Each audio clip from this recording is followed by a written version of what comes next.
qulqullummaa Waaqayyoo ta'uudhaa fi gooftaattiin guddata. Isin immoo isumaan mana isa Waaqayyo hafuura isaatiin keessa jiraatu taatanii itti ijaaramuu keessanii jedha. Amma lakkoofsa 22tti dhiifama 21 jedhe irraan deebi'a. Efesoon 2 lakkoofsa 20 amma 22tti irra deebi'een dubbisa. Isin hundee ergamootaaf raajotaa irratti ijaaramtaniittu. Kiristoos Yesuus immoo ofii isaatii dhagaa golee qajeelchuudha. Guutummaan ijaarsa sanaa isumaan walitti qabame mana qulqullummaa Waaqayyoo ta'uudhaa fi gooftaatti in guddata. Isin immoo isumaan mana isa Waaqayyo hafuura isaatiin keessa jiraatu taatanii itti ijaaramuu keessanii jedha. Asirra kan jiru dubbii kana keessatti kan barreeffame tokko tokkoon in ilaalla. Yeroo biraatti walitti akka deebinu luba Magarsaan naa kenneera waan ta'eef har'a maal jechuudha hundee kana irratti ijaaramuun isa jedhu akka waldaa kiristiyaanaatti ijaaramuun kun maayinni isa jedhuun dubbadha. Maaliif as keessatti maayinni hundeen ergamootaa maayinni hundeen raajotaa? Maaliif bara keenya raajii inni jedhu kun hiika addaas qaba. Buleessi Kooselee ammuu kaasee luba Magarsaanii waa'ee zayitii gurguruu, waa'ee bishaan gurguruu kana kaase. Phaawulos si'a tokko dubbii Waaqayyoo mi'a gabaa keessatti rakkasee godhan jedhe. Maal jechuudha? Bara keenya kana ergaa inni nuuf qabu maayinni hundeen ergamootaaf raajotaa isa jedhu yeroo biraa in ilaalla walitti deebinee. Na tooraan ilaalla isa kana. Qorontoos duraa boqonnaa 3 irratti waa'ee hundee kana irratti akka amantootaatti ijaaramuun xiqqoo ishee waa dubbadhaarra. Akka amantootaatti hundee kana irratti ijaaramu, hundee kaa'ame kana irratti ijaaramuun kun Qorontoos duraa boqonnaa 3:9-17 irratti akkuma yaadattanii Phaawulos waa lamaan fakkeenya fudhata waa'ee ijaaramuu kana. Biqilaa lafa keessa gadi dhaabuu fi mana yookaan mana qulqullummaa yookaan magaalaa tokko ijaaruudhaan fakkeessee dubbata. Phaawulos maaliif fakkeenya kana fudhataa? Bara Phaawulos barsiisaa ture suni bara Rinaayisensi jedhama. Barri keenya beektugaa barri keenya hawaasi bara keenyaadhaa kuni globalization isa jedhamu duukaa bu'aa globalized isa ta'edha barri keenya kun. Barri sun bara akkasiiti. Bara aartii, bara beekumsaan fayyuu, bara beekumsaan jijjiiramu ture. Kanaaf biqiltuuwwan ogummaa biqiltuuwwan dhaabanii guddisuu fi ijaarsaa kun baay'ee mul'ateetu beekama. Phaawulos sanaan qabeetu warra Qorontos kanatti dubbata yommuu dubbatu. Egaa har'a nuyi kan nuti ilaallu kun egaa hundee kaa'ame kanarratti ijaaramuu kana ilaalchisee addumaan akka waldaa kiristiyaanaa ishee dhagna Kiristoos taatee taanii ijaaramuun attamitti danda'ama? Waldaa kiristiyaanaa yommuu jennu waldaan kiristiyaanaa dhoksaadha. Dhoksaa inni nu jennu mystery isa jedhudha. Waldaan kiristiyaanaa is a full of mystery. Dhoksaadhaan guutuudha. Dhoksaan kuni attamitti hubatamaa? Barumsa dubbii Waaqayyoo fi barumsa sirna waldaa kiristiyaanaa isa jennu theology fi ecclesiology keessatti yommuu ibsuu waldaa kiristiyaanaa bifa lamaan kaa'a. Barsiisa dubbii Waaqayyoo kanarratti hundaa'e. Tokko ishee ijaan argamtu. Kunoo amma nuyi hin argamna ijaan. Wal lakkoofne tokko lama jenne maqaadhaan wal waamna. Bitiree waldaa keenya miseensa isaanii beenna, baay'ina isaanii beenna, umurii isaanii hin beenna. Ijoollee keenya, daa'imman keenya, dargaggoota keenya umurii isaaniin keenya barsiisa isaaniif ta'u laanna. Kuni physically qaamaan hin mul'atti. Na waldaa kiristaanaa ishee mul'attu yookaan church visible isa jedhamu. Inni kuni amantoota yookaan tokkummaa amantootaa isa ijaan argamu. Kan namoonni hawaasi hundumtuu ilaa jarri kun amantiin isaanii akkas jedhee qubatti qabee lakkaa'u. Abalufaa jedhee adda baasee kan inni agarsiisu.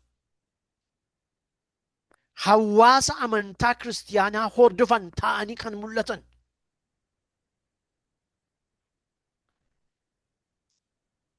Waan isaan godhan bakkeetti kan beekame argamu. Aratti argama waan nuyi goonu. Iji amantii isaanii bakkeetti kan argamu. Hojiin isaanii dinqii milikkita gooftaa Yesuus godhuun bakkee kana keessatti kan ilaalamu. That's the visible parts. Hin argama. Hin qaqqabatama. Kun baay'ee barbaachisaadha. Ijaaramuu keenya keessatti bu'uura nu ittiin mul'annu keessaa tokkodha. Biyya lafaa kana keessatti dubbii Waaqayyoo itti fufnee hin ilaalla waa inni jedhu. Kanaaf waldaan kiristaanaan isheen ijaan argamtu kuni maqaa adda addaan ibsamti. Garuu dubbii Waaqayyoo mootummaa Waaqayyoo jedhamtee hin beekamti. Saba Waaqayyoo amantoota jedhameetu beekama nama duratti. Isa kana inni gooftaani mootummaan Waaqayyoo dhiyaateera jedha. So waa'ee mootummaa Waaqayyoo gaa waa'ee mootummaa lama isa Waaqayyoo harka bitaan harka mirgaan sochoosu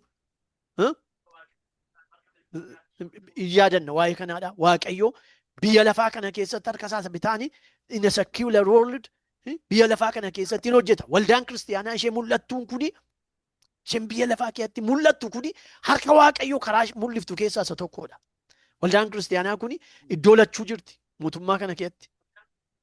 Mootummaan Waaqayyoo inni kaan immoo mootummaa waaqarraa isa dhoksaan guutuu sana. So kanaafi ijaaramuu yommuu jedhamnu kana gaa nuyi dhoksaa akkasiin ijaaramna. Saba dhoksaa baatee deemuudha nuyi. Akka tokko tarreema warra namaatti waan of ilaalluu fi maaliif akkuma namaatti nyaannaa, akkuma namaatti dhugnaa, yoo rakkinni dhufe akkuma namaa rakkannaa, akkuma namaa guungumaa deemnaa. Gadi bu'a xinnoo tokko wannoon keenya. Garuu iddoon nuyi irra jirru ol kaadha saba Waaqayyoo.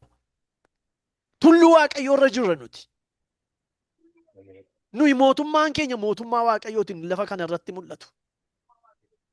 Maqaan Waaqayyoo ulfaatu. Inni biraan egaa qaamni waldaamti kiristaanaa unumti kun jechuudha. Unumti warri wal lakkoofnu wal beennu ayyaanni Waaqayyoo humni Waaqayyoo nu keessa jiru kun. Warri humnumti dubbii Waaqayyoo nu keessa jiru unumti kun immoo we are church invisible. Utuma argamnu immoo hin argamnu nuyi ijaan ija fooniin. Phaawulos Qorontos isa duraa boqonnaa 2:9 irratti akka dubbate. Namni hafuuraa waan hundumaa shallagaa jedha. Namni hafuuraa garuu hin shallagamu jedha. Mitire? Hin shallagamu, hin qoratamu. Maaliif? Inni egaa isa ija namaan hin argamne. Isa Waaqayyoo yaadi namaa kan hin argin, gurri namaa kan hin dhagayin, iji namaa kan hin argin, yaadi namaa kan bira hin gahin jedhu sana. Kan Waaqayyoo yaade isinii qopheesse jedhu sana. Isa gaa nuyi. Nuyin anasi. Kun egaa amantii isa keessa keenya keessa jiru. Isa hafuura qulqulluun nu keessaan hojjetu. Dhoksaa humna dubbii Waaqayyoo isa nu keessaa humnaan hojjetu sana. Maqaa Waaqayyoo haa ulfaatu. Nami kana shallagee biran ga'u. Biran ga'u. Namicha tokkotu gidduu kana namicha adii tokko nama abbaa seeraa nama guddaadha. Wajjin haasaa deemna. Namicha kana jeemu maal hojiin kee maali naan jedhe. Hojiin koo ani paastoriidhaan hin jedhe. Waaqayyotti namantaa jedhe. Ani nama nuu naan jedhe. Isa booddee waan baay'ee haasofne maaliif akka nama nuun itti hime inni maaliif akka namni natti hime dubbii Yesuus Kiristoos dubbate hamma isaafin ifa jedhu karaa isaaf ifa jedhu irra dubbanneetu dhumarratti yommuu gargar ba'uuf jennu gaaffii tokko na gaafate. If you are going to die tomorrow, in case, say you are going to die tomorrow, do you have anything you regret about? Yoo bori nan du'a itti Fakkeenyaaf hin duuta ta'a borii jedhe. Waanuma gaabbitu qabdaa ho'ina waanuma tokko waan hin gaabbu hin qabuun jedhe. Maaliif yennaan fayyisaa koo gooftaa koo Yesus Kiristoosin ani of keessaa qaba. Ijatti immoo isaa arguun naqan jedheen. Nagaan jedhe gargar baane. Waan hin shakkuun qabu. Waan hin yaadde waan hin sodaadhu. Ulfinni Waaqayyoof haa ta'u. Kun egaa isa dhokataa waldaa kiristaanaa ishee dhokattu. Amala keenya jireenya keenya isa dhokataadha. Ijaaramuu keenya isa ijaan hin argamne isa dhokataadha. Hin gaabbitan isaan. Gaabbiin keessa hin jiru.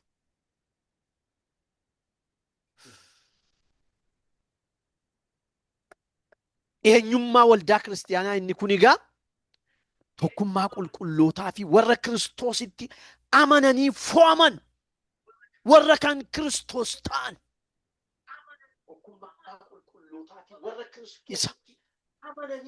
Isaan inni kun egaa eenyummaa keenya agarsiisa. Amantii isa ijaan hin argamne. Garuu visible amala namummaa keenya jiraachuu keenya isa ijaan mul'atuun iji isaa bakkeetti argamu sana. Isaan. Egaan Phaawulos waldaa kiristaanaa ishee inni bu'uureffatee dubbatu waa'ee waldaa kiristaanaa ishee ijaan hin argamne kanarratti dhaabatee dubbata Efesoon boqonnaa 2 irratti. Isinii hundi ergamootaaf raajotaa irratti ijaaramtan yommuu jedhu ishee ijaaramuu keenya isa iji fooniin sammuun humni kan keenyaa shallaguu hin danda'u beektu nu keessatti. Nanaasisa si'a tokko nan. Lallabee dubbii Waaqayyoo dubbadhee gadi bu'ee mana kootti galee isin dubbadhe yommuun irra deebi'ee yaadu innumtani dubbadhe silaa yaada koo ol na ta'eetu anamoo yoo dubbate. Humni dubbii Waaqayyoo nu keessa jiru kun nu caala. Nuyyuu of keessatti shallaguu hin dandeenyu. So ijaaramuun keenya kun dhoksaan guutuudha. Hundee kana irratti akkaataa nu itti ijaaramnu gaa dhoksaawwaniin guutuudha jechuudha. Hundeen kun kan ergamootaaf kan raajotaati. Ka'umsaaf galmisaa beekamaadha. Barsiissi ishee hin gegeeddaramu. Beektuni Galaatiyaa boqonnaa 1:7-9 isa Phaawulos jedhe. Ani wangeela isinitti lallabeedhe deebi'ee ma'anumti kun deebi'ee dhufee wangeela kan biraa isa duraan lallabeerraa dhufee lallabeedhe hin fudhatinaa jedhe. Hin gegeeddaramuuti jedhe. Anumtiyyuu jedhe ergamoonni waaqarraa dhufanii wangeela nuyi kanaan dura isinitti lallabnerraa adda biraa yoo isinitti lallabee hin fudhatinaa jedhe. Ergamoota waaqarraas anuma kanayyuu hin fudhatinaa yoo hin geeddare afaan koo inni duraa sun hin jijjiiramu. Haalelluuyaa. Ilaa ijaarsi keenya akkasi. Hin gegeeddaramu takka garas hin goru takka gara nan goru. Ameen.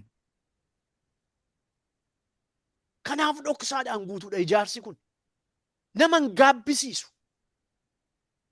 Miira ofii yaada ofii dhaggeeffatanii booddee hin deebi'anii maa inni laata kan jedhan miti. Dhoksaansaa hubannaaf xiinxala sammuu keenyaa gararraadha waanta ta'eef.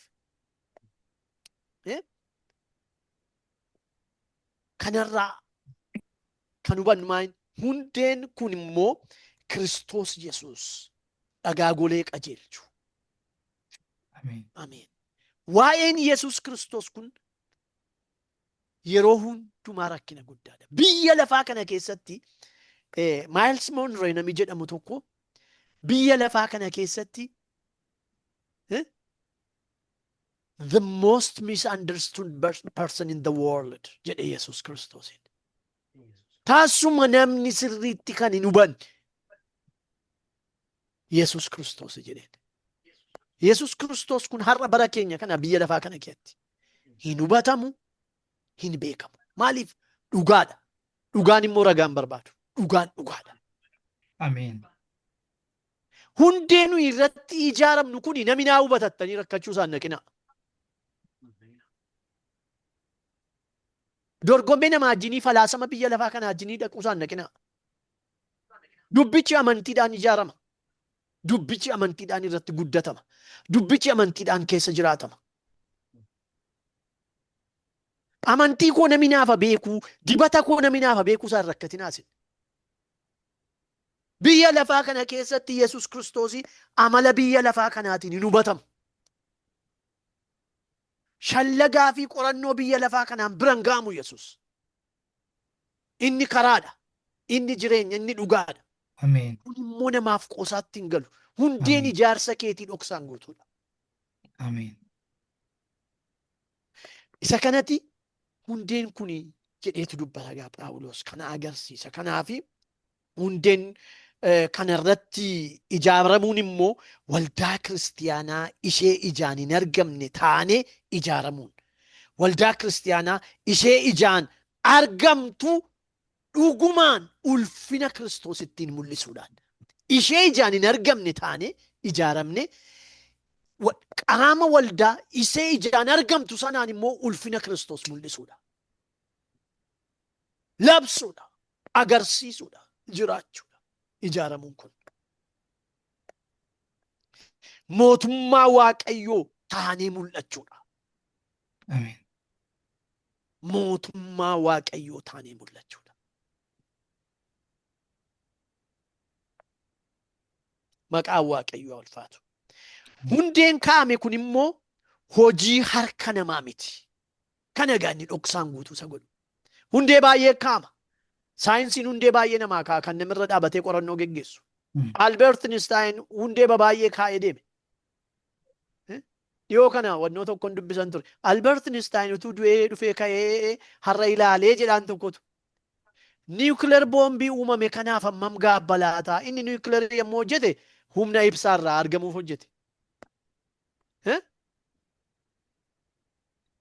Hammam gaabbalaataa jedhee caafa namichi tokkotu.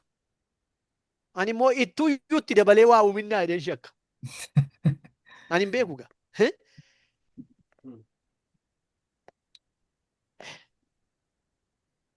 Harka namaan hin kaa'amne hundeen keenya kun.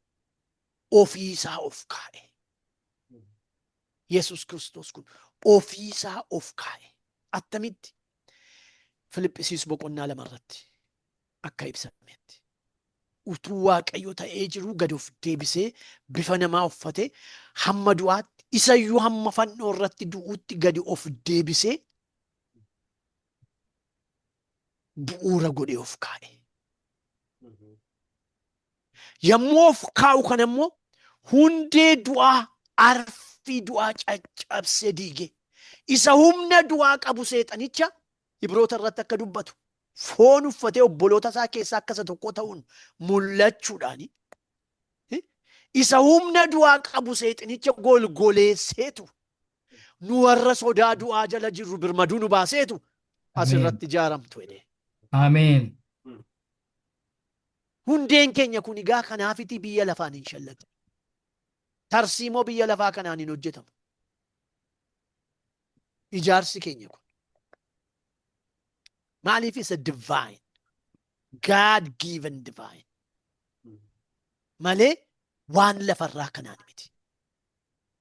Amma namni see baay'ee maaliif dhaqee dafee jarjaree miira isaa keessa gala. Waama lafarraa kana gochuu barbaada. Hin ta'u. Walitti dhufuun immoo yommuu waliin fudhatu tasuma waliin fudhatu. Walitti nama tofuma walitti harkisaa achi jarri walitti dhufan akka Phaawulos jedhe.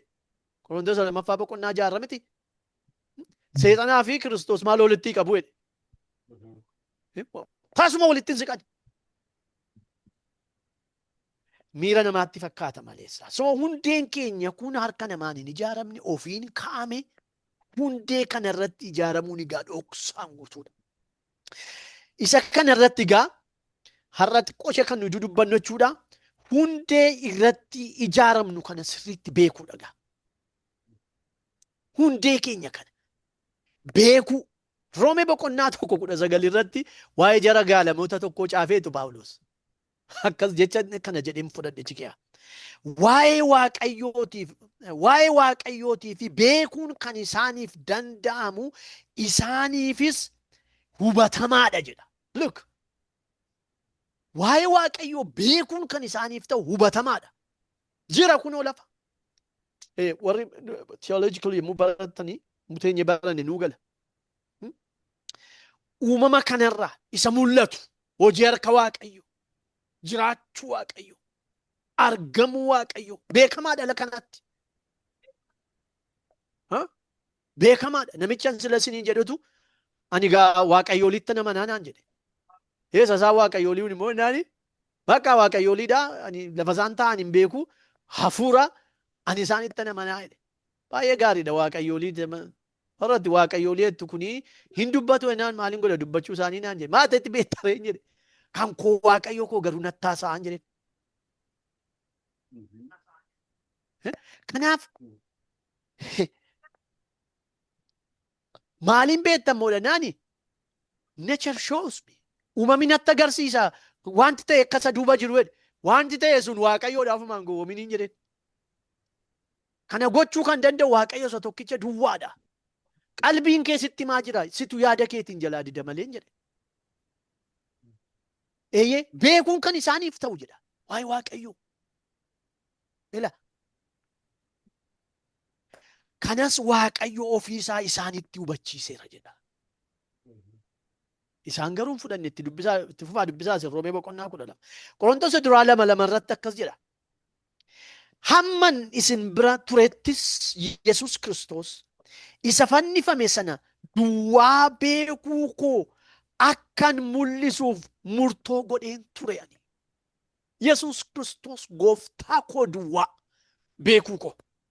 So hundee kana irratti ijaaramuun egaa qilleensa irratti vaakiyuumii wayii waan jiranii akkamitti isiniin jedhu fedhiif miiraan miti hawwii miti kun beekee amanee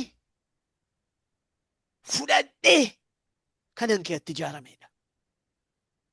Ani kanan isinitti mul'isa gooftaa koo fayyisaa koo beekuu isa duwwaa. Haalelluuyaa. Kana jedhee fooniif dhiigaa wajjin mari'achuu hin dandeenye warra Galaatiyaa mucaafu Phaawulos. Ani kana dhaqee fooniif dhiigaa wajjin hin mari'anne. Maaliif Phaawulos beekumsaaf yoo ta'e macaafota beekuu yoo ta'e Gamaaliyeel irraa nama barate ogeessa cimaadha. Gamaaliyeel iskoolarii yeroo sanaati. Nama beekumsa isaan dinqisiifamuudha Phaawulos. Amma garuu fooniif dhiigaa wajjin hin mari'anne. Ani gooftaa koo fayyisaa koo Yesus Kiristoos hin beeku koo duwwaa. Ijaaramuun kun egaa achi keessa jirti. Achi keessa jirti. Kanaaf beekumsi kun bara Phaawulos akkas jedhu kana Yohaannisiin ergaa isaa keessatti yoo ilaaltanii jarri tokko beekumsaan fayyina jedhanii kaaniitu jedheetu barsiisa Phaawulos Yohaannis ergaa isaa keessatti. Beekumsa gurmuu nosiizim jedhamu tokkotu ka'e amantaa tokkotu. Maal jedhanii namni beekumsumaan qaroominuma isaan ogummaanuma isaan waa beekuudhaan hin fayyaa jedhanii hin ba'a ammeenya harkaa ba'eetu fayya jedhan. Isa jechuu keenya miti beekumsa yommuu jennu.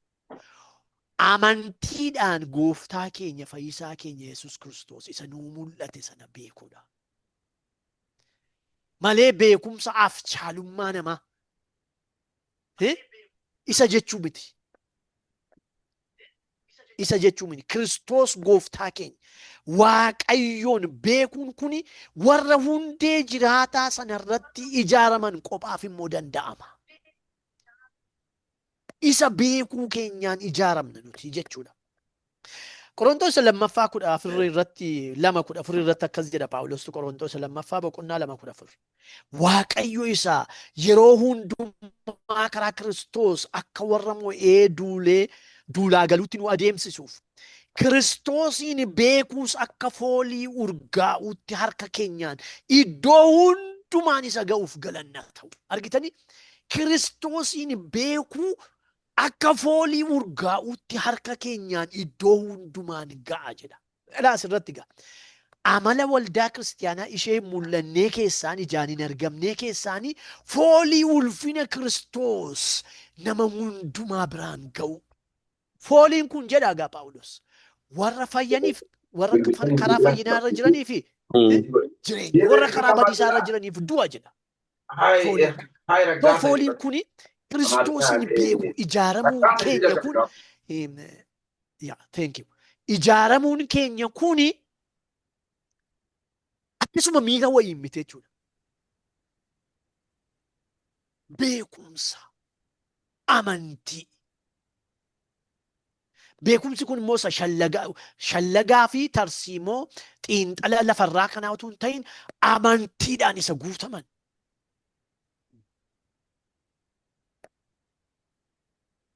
Galaatiyaa 4:9 akkas jedha. Amma garuu Waaqayyoon beekuu bira erga geessanii jedha. Abeet. Waaqayyoon beekuu bira erga geessanii. Caalaattiyyuu Waaqayyo biratti erga beekamtanii. Kana egaa ijaaramu. Waaqayyoon beekuu bira ergi geessanii. Waaqayyo kun siif. Humna isaa erga mi'eeffatte, ayyaana isaaf dibata isaa erga fudhatte, humna dhiiga Kiristoos isa Yohaannis mul'ata isaa keessatti ittiin seexanicha mo'atan jedhu sana erga uffatte jechuudha. Waaqayyoon beekuun erga geessanii, Waaqayyo biratti erga beekamtanii, erga inni isin ijaare. Attamitti immoo deebitanii hafuurota dadhaboodhaa fi of hin dandeenye kanatti garagaltanii akka garbaatti hojjechuu fi barbaaddu ree jedhee gaafata. Jedha. Efesoon 1:17 akkas jedha. Waaqayyo gooftaa keenya Yesus Kiristoos abbaan ulfinaa hafuura ogummaan hafuura ogeessota isin godhu Waaqayyoon beekuu isa isinitti mul'isu akka isiniif kennuufi nan kadhadha jedha. Hafuura ogummaa isinii kennu. Waaqayyoon beekuu isa isinitti mul'isu. Argitee Waaqayyoon beekuun kun dhoksaa hafuuraati. Kan ijaaramuun kun egaa ijaaramuu dhoksaa hafuuraati malee ijaaramuu mekaaneetu wal ijaarree immoo akkas goonaa jedhan miti jechuudha. Mee kottaa waldaa sitti bannaa, mee kottaa asitti cabsanneerraa nummoo isa jedhan miti jechuudha dubbichi. Waaqayyoon beekuun kun hafuura qulqulluu biraa kan dhufuudha. Inni immoo ijaarsa hundee qabeessa jireenya keenya keessatti gad ijaara.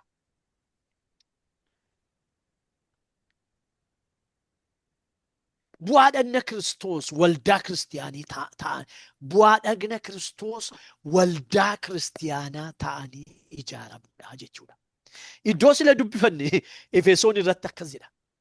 Booddeelletti deebina yeroo biraa yeroo qabaanne guyyaa biraa ila akkas jedha. Guutummaan ijaarsa sanaa lakkoofsa 21 irraa guutummaan ijaarsa sanaa isumaan walitti hin qabame mana qulqullummaa Waaqayyoo ta'uudhaaf gooftaatti in guddata. Isin immoo ilabadha. Isin immoo isumaan mana isa Waaqayyoo hafuura isaatiin keessa jiraatu taatanii itti ijaaramtaniittu isinii jedha. Ilaa isinumti immoo manni kun kam dhagna Kiristoos, misirroo Kiristoos, waldaa kiristiyaanaati. Isatti ijaaramtan isin jedha. Waldaa kiristiyaanaa waan jedhu kana bara si'anaa kana badaadhannaan qabu namni. Maaliif qabamuun barbaadu?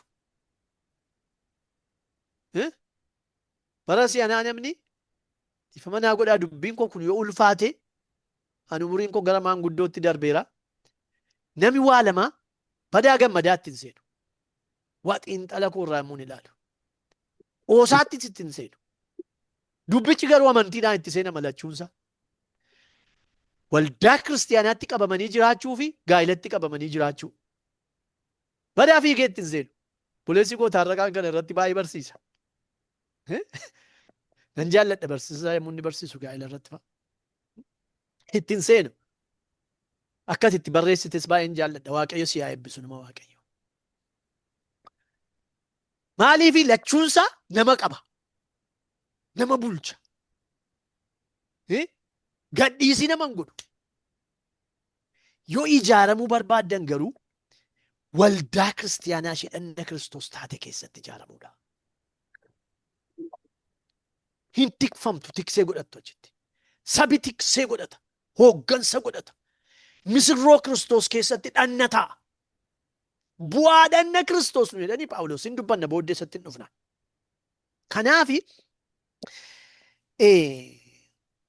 bara kana jecha tokkotu jira beektu. Ani nama hafuuraatii jedhama. Garuu an nama amantaa miti jedhamaan jechi kun. Caalaatti afaan Ingiliffaa isaatu irra ibsa. I'm spiritual but I'm not religious jedhu. Akkas jedhu. I'm spiritual but I'm not religious. Waan gaarii fakkaata miti yemmuu haasa'an. Ani amantaatti hin qabamu garuu hafuuraan hin jiru. Hafuuraan Waaqayyootti hin qabamee jiraadha waan jedhan fakkaata miti. No, it's a pagan philosophy. Barsiisa warra gantuuti kun. Barsiisa warra Waaqayyoo fi dubbii Waaqayyoof buluu hin barbaanne. Barsiisa warra abboomamuu hin jaallanneeti. Jarri kun maal jedhu barsiisa isaanii keessatti namni jedhuun ani jedhu hafuuraan hin jiraadha malee sirnaan hin jiraadhu jedhu. Tokko. Lammaffaa immoo hafuurotatti namananii jedhuun. Waaqayyo tokkichatti namanan. Yes, so quiet. Sadan tokkummaa Waaqayyoo hin fudhatan. Humna du'aa ka'uu Yesus Kiristoos hin amanan.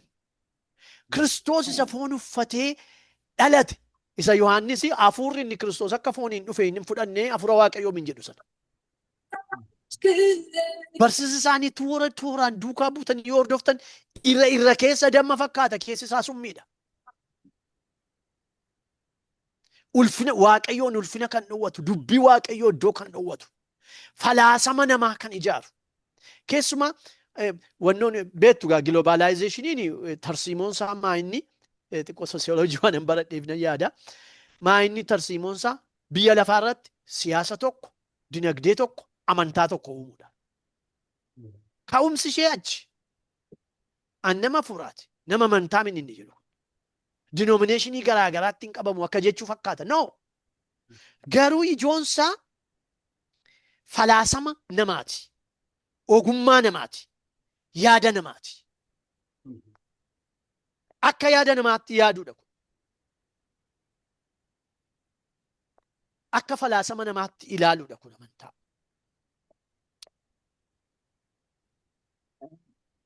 Akkuma isiniin jedhee barsiisa ishee fi waldaa kiristaanaaf badaa iddoon kennu. Hin fudhatan jarra akkasii kun. Macaafa qulqulluu aboo macaafa qulqulluu hin fudhatan. Ani wanta namni barsiisu hundumtuu macaafa kanaan ta'uu qaba. Kanatti namana. Seminaariin kamiyyuu, iskoolaariin kamiyyuu olaantummaa macaafa kanaaf hin kennu taanaan anaaf iddoon qabu.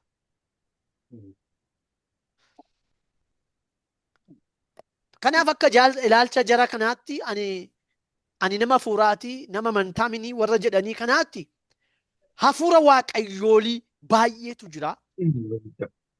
Barsiisaa fi waldaa kiristaanaa kamittiyyuu qabamuu hin barbaadan akkuma isin jedhee hundi amantii hin qabani. Ilaasirran dhaabadhe kan jedhan hin qabani. Dhuga ba'umsa amantii jireenya isaanii keessaa hin qabani. Kanuma dhufe duukaa fiigu. Lafuma ho'eetti goru. Kanaaf ani nama hafuuraati yommuu ofiin jedhanii hafuura of gochuu barbaadu.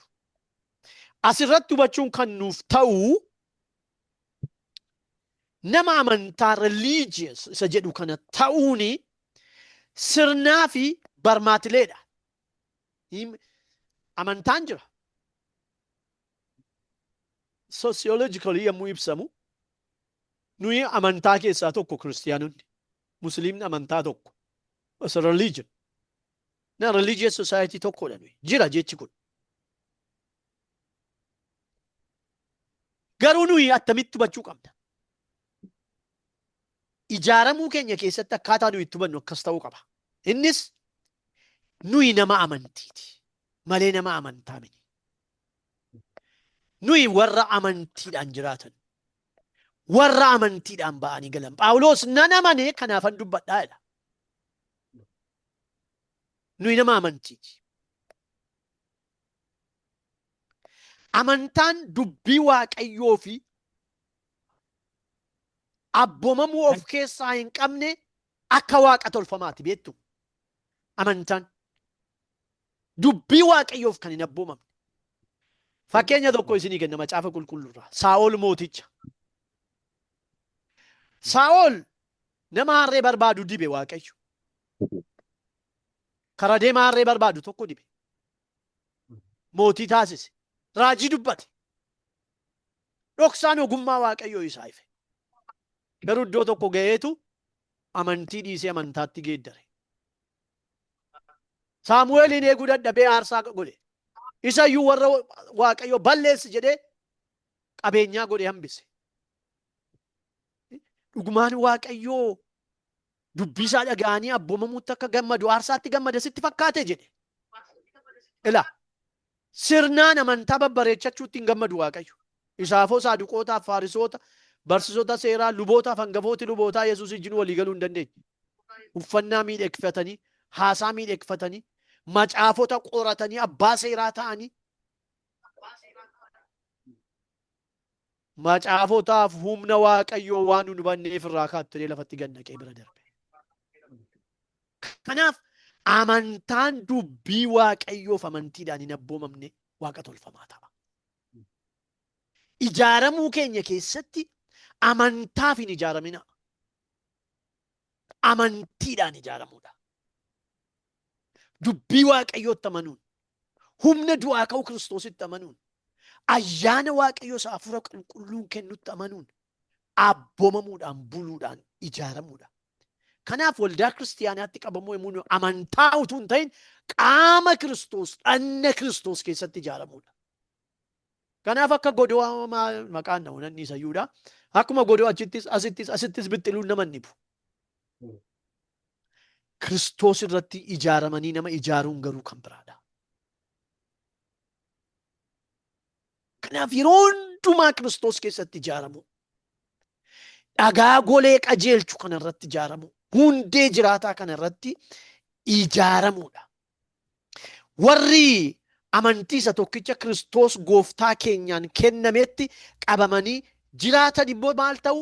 Bu'aa dhanna Kiristoos ta'anii waldaa kiristiyaanaa ishee ulfina waaqayyoo mul'iftu misirroo Kiristoos ta'aniitu ijaaramu. Misirroo Kiristoos ijaaramuun kanaadha. Malee amantaa ijaaruun salphaadha. Bakkee kana kee amantaa baay'eetu ijaarameera. Biyya keenyas biyya kanas biyya eessaas amantaa baay'eetu ijaarama. Simple. Gaafa namichi du'u mbitti moofti iddoo baay'eetti akkas ta'a. Namichi inni mataa ta'ee geggeessu biyya lafaarraa godaaneennaan hooy bijima. Maaliif? Gaambee kun hammam hundee isaanii Kiristoos irratti akka ijaarratan isaantu beeka. Hundee keenya Kiristoosii fi dhanna Kiristoos keessatti ijaaru. Naa hubadhaa kana. Hundeen keenya Kiristoos. Dhagaan golee qajeessu Kiristoos. Kan nuyi keessatti ijaaramnu immoo waldaa kiristiyaanaati. Tiksee lafi nuyi itti argannu. Soorata kan nuyi itti argannu. Tajaajila kan nuyi itti argannu. Tajaajila kan nuyi itti laannu. Ani lubummaan koo waldaa kiristiyaanaa alatti kan qabu. Ijaarsa amantaa ta'a. An lubummaan koo hiikaansa dubbii waaqayyooti waldaa kiristiyaanaati. Kanaaf hafuurri qulqulluun yommuu nu waamu nutti dubbatee karaa waldaa kiristiyaanaa immoo dhaabeetu nu hojjechiisa.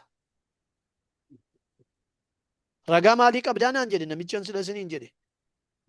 Rigireet akkan gooneef ragaa maalii qabdaa naan dubbii waaqayyoon qaba ragaan koo isa. Sammaa sirrii jetteedhe. Eeyyee. Kanaaf egaa Qolasaayis 2 irratti akkas jedha. Akkuma barsiifamtanitti hundee keessan gadi fageeffadhaa. Isatti ijaaramtanii amantiitti dhaabadhaa. Ila hundee keessan gadi fageeffadhaa. Isatti immoo ijaaramtanii amantiitti immoo dhaabadhaa. Maal kanarra lallaba maalii barbaachisa?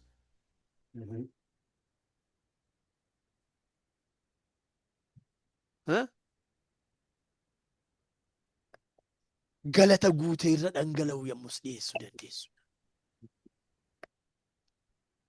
Lakkoofsa 8 irraa akkas jedhatti fufee. Namni tokkollee akka barsiisa Kiristoositti utuu hin ta'in yaada mataa isaa keessaa ba'eef fi gowwomsaa waan tokko of keessaa hin qabneen isin hin harkisin. Akka barsiisa amala namaatti akka isa hafuurota bantii waaqaa keessaa biyya lafaa kana irratti humna qabu jedhamanii sodaatamanitti isin hin booji'in. Kana hundumaattis of eegaa.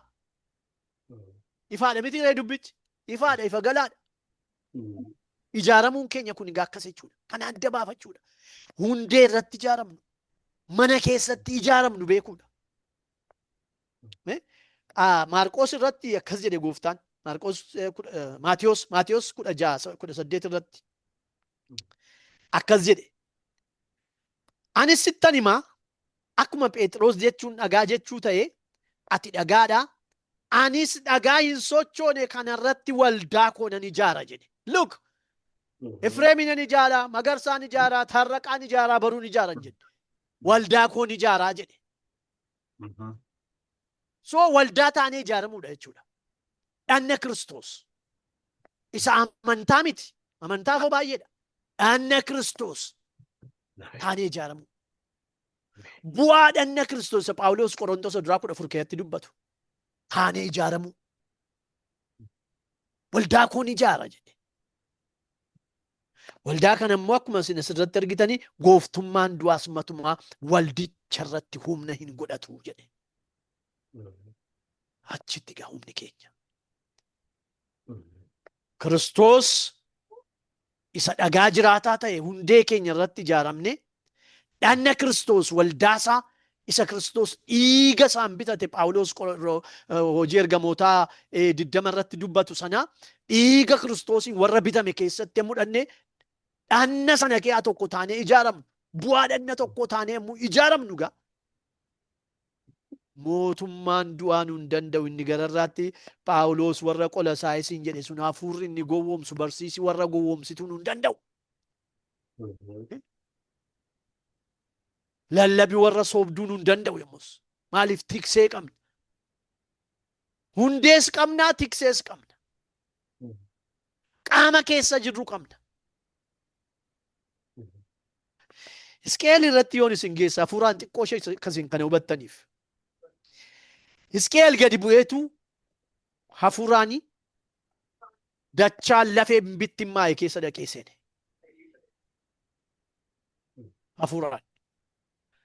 Lafeen bittimmaa'an kun Waaqayyo gaaffii isa gaafate. Jarri kun hin jiraatu situ beeka yaa gooftaa jedhe. Jireenyi namaa Waaqayyo alatti amantaadhaan yommuu ijaaramu akka lafee harca'aa kanaati. Qaama hin qabu. Iddoo itti galu hin beeku. Yommuu hafuurri Waaqayyoof dubbii Waaqayyoo jireenya keenyatti galu. Oh, haleluuyaa. Yommuu hafuurri qulqulluun humnaan dhufu, yommuu dubbiin Waaqayyoo sagaleen Kiristoos humni wangeelaa jireenya keenyatti dhufee galu, inni harca'aan jireenya keenyaa kun iddoo isaatti gala. Qaama dhanna Kiristoos taana waldaa kiristaanaa keessaa tajaajiluufis tajaajilamuufis humnas iddoos qabna. Ijaaramuun akkasii. Kanaachi akkasa Qolaasaayisiin jedhamanii humnoota waaqa kanarraa abbaan arge sodaachaa karaarra deemtuuniti doorsifamaam. Ofaatti baaftee nu doorsifti. Kan lafee harcaatu sanaa taana. Waaqayyo nu haa gargaaru. Kanaaf Kiristoos saba isaa akka waldaa kiristaanaatti ijaara. Mootummaa godheetu ijaarrata. Kiristoos waldaa kiristaanaa isaa kana yommuu ijaaru ibiddaaf hafuura qulqulluudhaan ijaara beektu. Ibiddaaf hafuura qulqulluudhaan ijaara.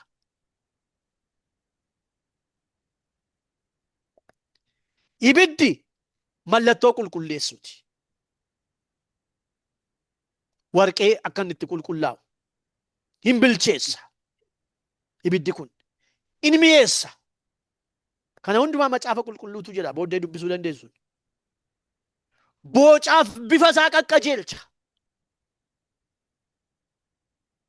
Hafuurri qulqulluun hin diba.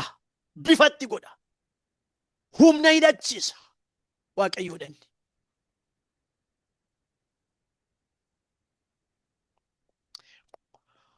Luqaas 3 irratti as jedha boqonnaa lakkoofsa 16. Yohaannis waan isaan yaadan kanaaf yommuu deebii hunduma isaaniif kennu jedha. Nama dhibuu makkanitti caafu. Ani bishaaniin isin cuupha. Garuu anarra kan caalu, anarra kan jabaatu hin dhufaa. Kophee isaatiillee hiikuudhaaf kanan hin taane dhufaa jira.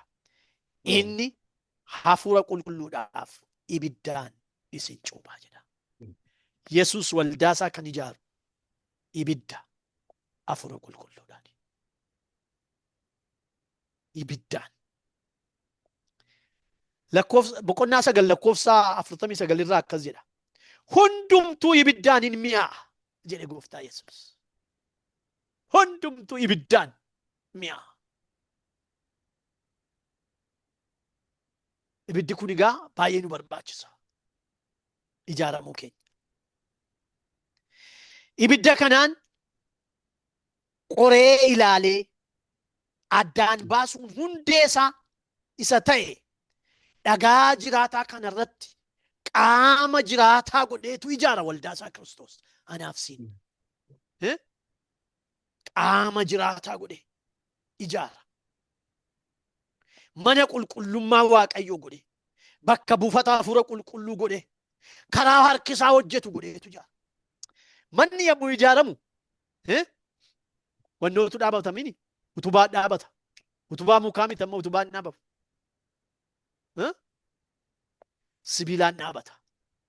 Sibiilli armaataan mana baachuuf gamoo gurguddaa kana baachuuf dhaabatu kuni ibidda guddaa keessa ba'ee danfee booca godhateetu ijaaramee hojjetamee ba'ee dhufe. Akkas jechuudha ijaaramuun mana Waaqayyoo keessatti. Ibidda hafuura Waaqayyootiin gubatanii baqanii haaraa hojjetamanii ijaaramuudha. Ijaaramuun kun. Qorontoos duraa boqonnaa 3 irratti kanaaf Phaawulos akkas jedhe. Hojiin namaa adduma addaan ibiddaan mul'ifamee hin beekama. Guyyaa firdiitti bakkeetti hin baasa. Hojiin namaa adduma addaan maal akka ta'e ibiddi qoree in mul'isaa jedha. Mul'ata boqonnaa 3 irratti immoo waldaa Filaadelfiyaan akkas jedhe. Lakkoofsa 18 irratti. Ani immoo akka sooromtuuf warqee qulqulluu ibiddaan ilaalame. Qullaa taatee yella'uun kee akka hin mul'annetti uffata adii arguu akka dandeessutti qoricha ijatti naqattu ana biraa akka bitattu sin gorsa jedha.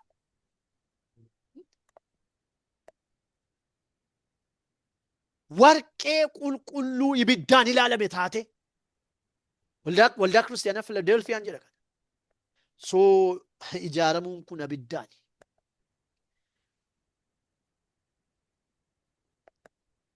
Asumatti dhaabuu koo wayya sa'aatii baay'een fudhe waan ta'eef firoota koo ibiddi kun nu haa tuqu. Ibiddi kun si'a tokko si'a lama miti. Ameen. Ibiddi kun nutti hin dhufu taanaan ammanii umuriin koo gara 60tti hin deemaa jira. Ibiddi kun yeroo hundumaan irratti boba'ee na keessaan boba'u taanaan naa kadhadhaa. Dubbichi ogummaa namaan hin ta'u, beekumsa namaan hin ijaaramu. Hafshaalummaa namaan hin ta'u. Waaqayyo si naa eebbisu. Barri keessa na eebbifamu. Sa'aatii dheeraan fudhee barsiisa waan ta'eef barsiisa qeesiin natti naaman dubbadhe.